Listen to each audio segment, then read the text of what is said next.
ಅಂತರಾಳದ ಪ್ರೀತಿ. ಮಳೆ ಸುರಿಯುತ್ತಿದ್ದ ಸಂಜೆ. ಆಕಾಶದಲ್ಲಿ ಮೋಡಗಳು ಕವಿದಿದ್ದರೂ ಕಾವ್ಯಾಳ ಮನಸ್ಸಿನಲ್ಲಿ ಅದಕ್ಕಿಂತಲೂ ಗಾಢವಾದ ಮೋಡಗಳು ತುಂಬಿಕೊಂಡಿದ್ದವು. ಅವಳ ಜೀವನದಲ್ಲಿ ಎಲ್ಲವೂ ಸರಿಯಾಗಿದ್ದರೂ ಒಳಗೆ ಯಾವುದೋ ಖಾಲಿತನ ಕಾಡುತ್ತಿತ್ತು. ಮನೆಯವರು, ಸ್ನೇಹಿತರು, ಕೆಲಸ ಎಲ್ಲವೂ ಇದ್ದರೂ ಯಾರಿಗೋ ಕಾಯುತ್ತಿರುವ ಅವಳ ಭಾವನೆ ಅವಳ ಹೃದಯದಲ್ಲಿ ಮೂಡುತ್ತಿತ್ತು. ಕಾವ್ಯ ಒಬ್ಬ ಸಾಫ್ಟ್ವೇರ್ ಇಂಜಿನಿಯರ್. ದಿನವಿಡೀ ಕೆಲಸದಲ್ಲಿ ಬ್ಯುಸಿ. ಆದರೆ ಸಂಜೆ ಹೊತ್ತಿಗೆ ಮನೆಗೆ ಬಂದಾಗ ಅವಳ ಮನಸ್ಸು ಒಂಟಿತನದಿಂದ ತುಂಬಿಕೊಳ್ಳುತ್ತಿತ್ತು.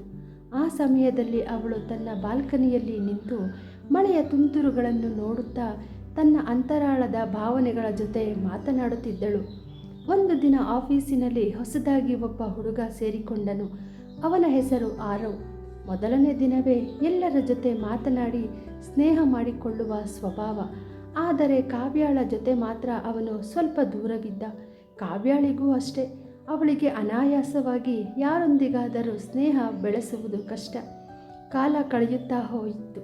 ಒಂದೆರಡು ವಾರಗಳಲ್ಲಿ ಆರವ್ ಮತ್ತು ಕಾವ್ಯ ಒಂದೇ ಪ್ರಾಜೆಕ್ಟಿಗೆ ಸೇರಲ್ಪಟ್ಟರು. ಕೆಲಸದ ಕಾರಣದಿಂದ ಇಬ್ಬರು ಮಾತನಾಡಲೇಬೇಕಾಯಿತು.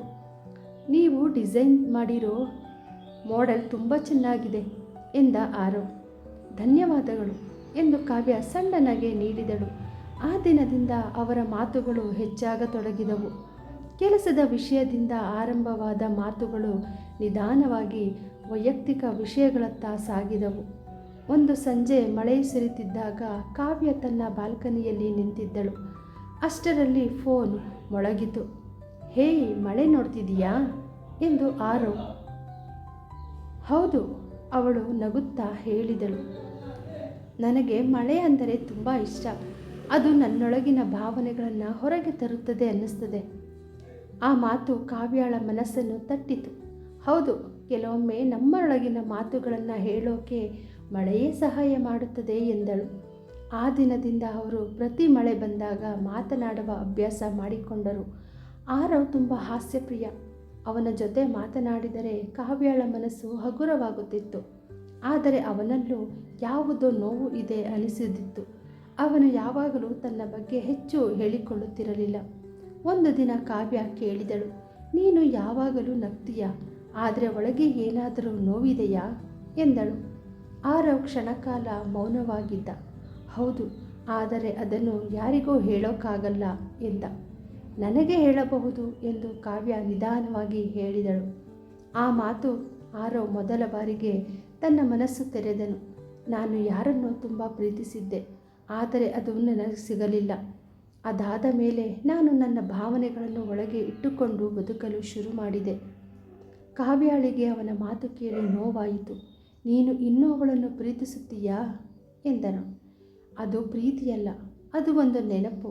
ಆದರೆ ಅದರಿಂದ ನಾನು ಹೊರಗೆ ಬರೋಕ್ಕೆ ಪ್ರಯತ್ನ ಮಾಡ್ತಾ ಇದ್ದೀನಿ ಎಂದನು. ಆ ದಿನದಿಂದ ಕಾವ್ಯಾಳ ಮನಸ್ಸಿನಲ್ಲಿ ಆರವ್ ಬಗ್ಗೆ ವಿಭಿನ್ನ ಭಾವನೆಗಳು ಮೂಡಲು ಶುರುವಾದವು. ಅವಳು ತನ್ನ ನೋವನ್ನು ಅರ್ಥ ಮಾಡಿಕೊಂಡಳು. ಅವನ ನಗುವಿನ ಹಿಂದೆ ಇರುವ ದುಃಖವನ್ನು ಕಂಡಳು. ಕಾಲ ಕಳೆದಂತೆ ಅವರ ಸ್ನೇಹ ಮತ್ತಷ್ಟು ಗಾಢವಾಯಿತು. ಅವರು ಒಬ್ಬರನ್ನೊಬ್ಬರು ಹೆಚ್ಚು ಅರ್ಥ ಮಾಡಿಕೊಳ್ಳಲು ಆರಂಭಿಸಿದರು. ಆದರೆ ಯಾರೂ ತಮ್ಮ ಭಾವನೆಗಳನ್ನು ಸ್ಪಷ್ಟವಾಗಿ ಹೇಳಲಿಲ್ಲ. ಒಂದು ದಿನ ಆಫೀಸಿನಲ್ಲಿ ಕಾವ್ಯಾಳಿಗೆ ದೊಡ್ಡ ಪ್ರಮೋಷನ್ ಸಿಕ್ಕಿತು. ಎಲ್ಲರೂ ಸಂತೋಷಪಟ್ಟರು. ಆದರೆ ಅವಳು ಅದನ್ನು ಮೊದಲಿಗೆ ಹೇಳಿದ್ದು ಆರವ್ಗೆ. ನನಗೆ ಪ್ರಮೋಷನ್ ಸಿಕ್ಕಿದೆ ಎಂದು ಹೇಳಿದಳು. ವಾವ್, ನಿನಗೆ ಅದಕ್ಕಿಂತಲೂ ಹೆಚ್ಚು ಸಿಗಬೇಕು ಎಂದು ಅವನು ಸಂತೋಷದಿಂದ ಹೇಳಿದನು. ನೀನು ಇಲ್ಲದಿದ್ದರೆ ನಾನು ಇದನ್ನು ಸಾಧಿಸುತ್ತಿರಲಿಲ್ಲ ಎಂದು ಕಾವ್ಯ ಹೇಳಿದಳು. ಆ ಮಾತು ಆರವ್ ಮನಸ್ಸಿಗೆ ತಟ್ಟಿತು. ನಾನೇನು ಮಾಡಿದೆ ಎಂದು ಕೇಳಿದನು.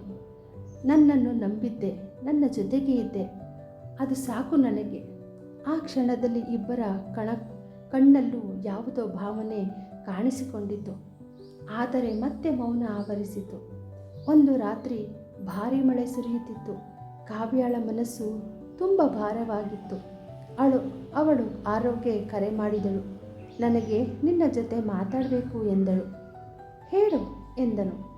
ನಾನು ನಿನ್ನನ್ನು ಇಷ್ಟಪಡ್ತಾ ಇದ್ದೀನಿ, ಬಹಳ ಎಂದು ಅವಳು ಧೈರ್ಯದಿಂದ ಹೇಳಿದಳು. ಆರವ್ ಮೌನವಾಗಿದ್ದ. ಕೆಲ ಕ್ಷಣಗಳ ನಂತರ, ನನಗೂ ನೀನು ಇಷ್ಟ, ಆದರೆ ಎಂದು ನಿಂತನು. ಆದರೆ ಏನು? ಕಾವ್ಯಳ ಹೃದಯ ಬಡಿತ ಹೆಚ್ಚಾಯಿತು. ನಾನು ಮತ್ತೆ ಯಾರನ್ನಾದರೂ ಪ್ರೀತಿಸಲು ಭಯಪಡ್ತೀನಿ. ನನ್ನ ಹಳೆಯ ನೋವು ಮತ್ತೆ ಬರುವ ಭಯ ಎಂದನು. ಕಾವ್ಯಳ ಕಣ್ಣು ನೀರಾಯಿತು. ನಾನು ನಿನ್ನ ಮೇಲೆ ಒತ್ತಡ ಹಾಕಲ್ಲ, ಆದರೆ ನನ್ನ ಭಾವನೆಗಳನ್ನು ಮರೆಮಾಚೋಕ್ಕೆ ಆಗಲಿಲ್ಲ ಎಂದಳು. ಆ ರಾತ್ರಿ ಇಬ್ಬರು ಹೆಚ್ಚು ಮಾತನಾಡಲು ಹೋಗಲಿಲ್ಲ. ಮುಂದಿನ ದಿನ ಆಫೀಸಿನಲ್ಲಿ ಇಬ್ಬರು ಸಾಮಾನ್ಯವಾಗಿ ವರ್ತಿಸಿದರು. ಆದರೆ ಅವರ ನಡುವೆ ಯಾವುದೋ ಅಂತರ ಕಾಣಿಸಿತು. ಕೆಲ ದಿನಗಳು ಹೀಗೆ ಕಳೆದವು. ಒಂದು ಸಂಜೆ ಮತ್ತೆ ಮಳೆ ಸುರಿಯುತ್ತಿತ್ತು. ಆರೋ ಕಾವ್ಯಾಳ ಮನೆಗೆ ಬಂದನು. ನನಗೆ ನಿನ್ನ ಜೊತೆ ಮಾತಾಡಬೇಕು ಎಂದನು. ಕಾವ್ಯ ಆಶ್ಚರ್ಯಪಟ್ಟಳು. ಬಾ ಒಳಗೆ ಎಂದು ಕರೆದಳು. ನಾನು ತುಂಬ ಯೋಚಿಸಿದೆ ಎಂದು ಆರೋ ಮಾತು ಆರಂಭಿಸಿದನು. ನಿನ್ನನ್ನು ದೂರ ಇಡೋಕ್ಕೆ ಪ್ರಯತ್ನ ಮಾಡಿದೆ, ಆದರೆ ಅದು ಸಾಧ್ಯವಾಗಲಿಲ್ಲ. ನಿನ್ನಲ್ಲದೆ ನನ್ನ ದಿನ ಅಪೂರ್ಣ ಅನಿಸಿತ್ತು. ಕಾವ್ಯಾಳ ಕಣ್ಣಲ್ಲಿ ನೀರು ತುಂಬಿತು. ನನಗೆ ಭಯ ಇದೆ, ಆದರೆ ಅದಕ್ಕಿಂತ ಹೆಚ್ಚು ನಿನ್ನ ಮೇಲಿನ ನಂಬಿಕೆ ಇದೆ. ನಾನು ಮತ್ತೆ ಪ್ರೀತಿಸಲು ಸಿದ್ಧನಿದ್ದೇನೆ ನಿನ್ನ ಜೊತೆ.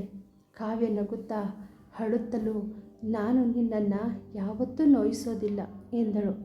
ಆ ಮಳೆಯಲ್ಲೇ ಇಬ್ಬರ ಹೃದಯ ಒಂದಾದವು. ಅವರ ಪ್ರೀತಿ ದೊಡ್ಡ ಘೋಷಣೆಗಳಿಲ್ಲದೆ ಮೌನದಲ್ಲಿ ಬೆಳೆದ ಪ್ರೀತಿ. ಅದು ಮಾತಿಗಿಂತ ಹೆಚ್ಚು ಅರ್ಥ ಹೊಂದಿದ ಪ್ರೀತಿ. ಅದು ಅಂತರಾಳದ ಪ್ರೀತಿ.